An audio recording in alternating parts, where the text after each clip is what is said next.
আসসালামু আলাইকুম ওয়া রাহমাতুল্লাহ। আমি মোহাম্মদ আকাশ ইসলাম আপনাদের মাঝে চলে আসলাম নতুন ব্লগ ভিডিও নিয়ে। তো আজকে কথা বলবো মিরপুর চিড়িয়াখানা নিয়ে। তো আমরা এখন চলে যাচ্ছি ঢাকা মিরপুর চিড়িয়াখানায়। এখানে কি কি থাকছে, কি কি প্রাণী থাকছে আজকে সব এই ক্যামেরার মাধ্যমে তুলে ধরবো। তো পাশে থাকুন, ভিডিওটা স্কিপ না করে সম্পূর্ণ দেখার চেষ্টা করুন। চিড়িয়াখানার বাম পাশে প্রবেশ করার পরে আপনারা দেখতে পাবেন বাঘ মামাকে। তো বাঘ মামাকে দেখতে থাকুন, আপনারা সবাই উপভোগ করুন। তো বাঘ মামাকে দেখার পরে একটু হাঁটাচলা করার পরে চলে আসলাম আমরা কচ্ছপকে দেখতে।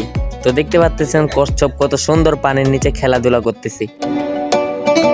তো কচ্ছপকে দেখার পরে আমরা একটু হাঁটাচলা করার পরেই দেখতে পেলাম আমরা খরগোশকে। তো খরগোশকে দেখতে থাকুন একটু। খরগোশ দেখার একটু হাঁটাচলা করার পরেও দেখতে পারবেন রেস্টুরেন্ট, খাবার রেস্টুরেন্ট সহ বেবিদের আকর্ষণীয়মূলক খেলাধুলার স্থান।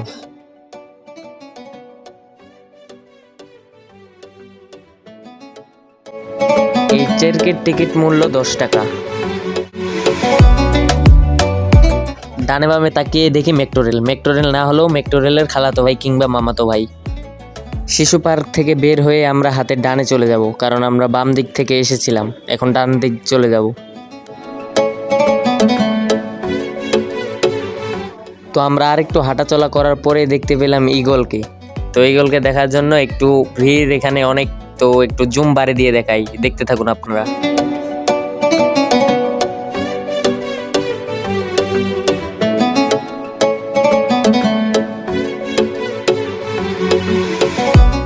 তো ঈগলকে দেখার পরে আরেকটু হাঁটাচলা করার পরে দেখতে পারবেন আপনারা মেয়ে হরিণকে।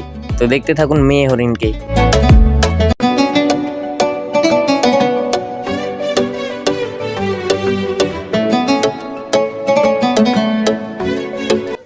মেয়ে হরিণের পাশের খাঁচায় কিন্তু দেখতে পারবেন আপনারা গন্ডারকে।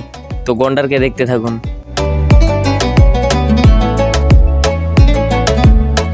তো গন্ডারের পাশে কিন্তু রাখা আছে হাতি। তো হাতি আমাদের চোখে পড়ে গেল, হাতিকে এবার একটু দেখতে থাকুন।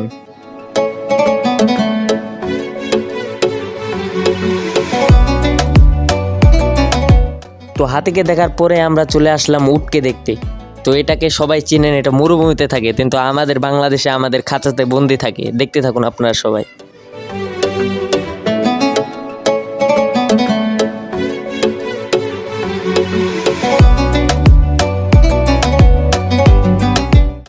তো উটের পাশে রাখা আছে নিকড়ি।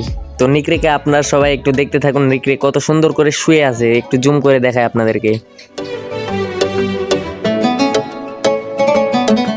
তো নিকড়ির পাশে রাখা আছে চিয়ে হায়না। তো হায়নাকে দেখা যাচ্ছে না, তবুও জুম করে একটু দেখায়, আপনারা দেখতে থাকুন। তো হায়না দেখার পরে আমরা আর একটু হাঁটাচলা করার পরে দেখতে পেলাম ডানা কাটা হায়রা, না ডানা হায়রা। দেখতে থাকুন ডানা হায়রাকে।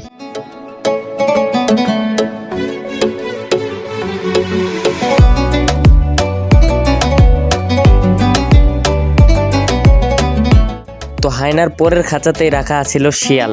তো শিয়াল তো পণ্ডিত আপনারা জানেনই, সে দিন করে বার হয় না। তো শিয়ালকে না দেখে আমরা চলে আসলাম মেয়ে হরিণকে দেখতে। এটা আবার আলাদা রকম দেখতে, খাঁচার নিচে বন্দি আছে। দাঁড়ান একটু জুম করে দেখে, আপনারা দেখতে থাকুন। তো মেয়ে হরিণ দেখার পরে আমরা চলে আসলাম জাদুঘরে। হ্যাঁ, ঠিকই শুনেছেন, জাদুঘরে চলে আসলাম। তো জাদুঘরে আসার পরে যেখানে দেখতে পাচ্ছেন এগুলো পশু পাখি, সবই আপনাদেরকে দেখাবো। তো ভিডিওটা লাইক কমেন্ট শেয়ার করুন আর পরবর্তী পার্টের জন্য অপেক্ষা করুন। ধন্যবাদ।